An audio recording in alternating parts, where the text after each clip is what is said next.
বৃহস্পতিবার পবিত্র রাতে কেউ যদি এই দোয়াটি 100 বার পরে কোনো দিন পৃথিবীর কোনো মানুষের কাছে তার হাত পাততে হবে না, পৃথিবীর সব কিছু তার পায়ের নিচে আল্লাহ হাজির করে দিবেন। দারিদ্রতা থেকে মুক্তি দান করবেন, বিপদ আপদ থেকে মুক্তি দান করবেন, তার সম্মানকে সুউচ্চতা দান করবেন, অসুস্থতা থেকে দূরে রাখবেন, আল্লাহর অশেষ দয়া ও রহম তাকে দান করে দিবেন। সুবহানাল্লাহ। বৃহস্পতিবার রাত এটি গুরুত্বপূর্ণ রাত। এই রাত সপ্তাহে একদিন আসে।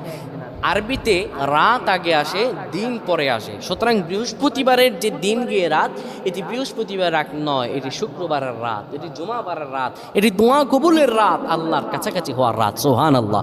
এই বৃহস্পতিবার রাত আল্লাহ তাআলা বান্দার দোয়া কবুল করেন। কেউ যদি বৃহস্পতিবার রাতে ঈশা নামাজের পরে পবিত্র হয়ে ইয়া হাইয়্যু ইয়া হাইয়্যু ইয়া হাইয়্যু ইয়া রাফিয়্যু ইয়া রাফিয়্যু ইয়া রাফিয়্যু এই দোয়াগুলো করতে পারে 100 বার, আল্লাহ রাব্বুল আলামিন তার